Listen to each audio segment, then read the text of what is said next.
जय हिंद साथियों।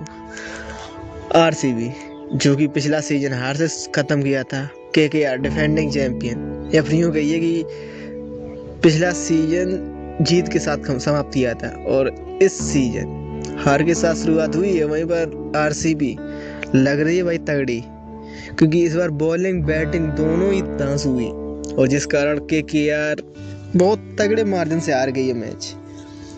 टॉस हुआ, टॉस आरसीबी के कप्तान रजत पाटीदार ने जीता और वहीं पर अजिंक्य रहाणे की team KKR Quinton de Kock और सुनील नारायण के साथ ओपन करने आई। सुनील नारायण पहले 2-3 ओवर तक खामोश रहे, वहीं पर हेजलवुड ने क्विंटन डी कॉक को भी पहले ओवर में समेट दिया। फिर जैसे ही रसे सलाम ओवर चौथा ओवर डालने आए, वैसे ही अजिंक्य रहाणे ने अपने अंदाज से हटके खेलना चालू कर दिया और फिर यहीं से केकेआर ने टॉप गियर लगाया रनों का और लगभग 10-12 ओवर तक ठीक ठाक चल रहा था। लेकिन जैसे ही सुनील नारायण आउट होते हैं रसिक सलाम के बॉल पर, फिर यहीं से विकेट गिरने चालू हो जाते हैं। कृणाल पांड्या की खासकर तारीफ करनी होगी, उन्होंने अजिंक्य रहाणे को आउट किया, Venkatesh Iyer clean bowled, Rinku Singh clean bowled और सोया शर्मा ने आंद्रे रसल को क्लीन बोल्ड। भाई मिडिल ऑर्डर मजबूत था, पूरी तरह से धो दिया। अगर शायद मिडिल ऑर्डर ठीक वर्क करता शायद 215 या 220 के करीब पहुंच सकती थी टीम, क्योंकि उतना पावर था और उतनी अच्छी शुरुआत भी मिली।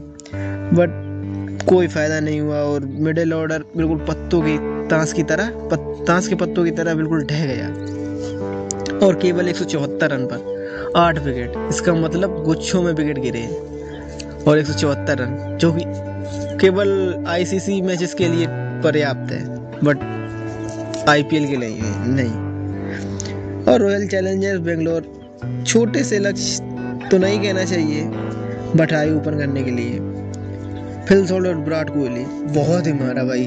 फिल सॉल्ट आते छक्के चौके मारने चालू कर देता है और कहीं ना कहीं 95 रन आरसीबी की ओर से बना देता है, तो लगभग बराबरी का घाटा यहाँ तक था।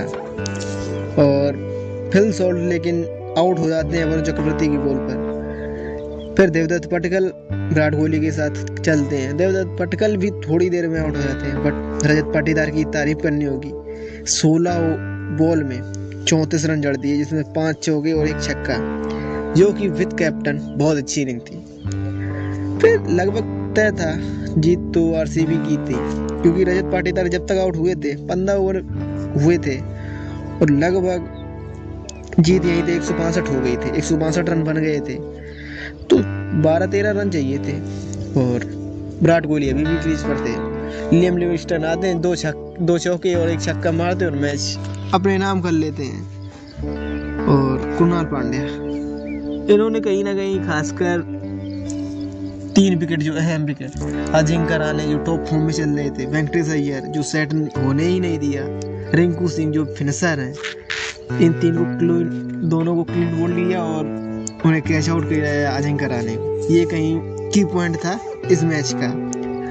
बट भूवी इस टीम में नहीं थे, आरसीबी में भूवी नहीं थे और वहीं पर केकेआर की बॉलिंग अटैक जो पेस बॉलिंग अटैक वो बहुत ही पतला नजर आया। और वहीं पर आरसीबी का बॉलिंग पेस अटैक जब भूवी आ जाएंगे तो आरसीबी का पेस बॉलिंग अटैक बहुत ही शानदार है, क्योंकि जोश हेजलवुड सभी जानते हैं कि भाई मुझे पैट कमिंस से बेटर लगता है जोश हेजलवुड, चाहे वो सेमीफाइनल में हो सभी पिट रहे थे बट ये नहीं पिटे। तो जोश हेजलवुड इस टीम का हिस्सा, वो फॉर्म में भी है, बट सभी को लग रहा था कि कैसी फॉर्म में होंगे। बट वैसे आपको क्या लगता है कि आरसीबी के क्या अच्छे दिन हैं या फिर कुछ हो सकता है? आप कमेंट बॉक्स में बता सकते हैं।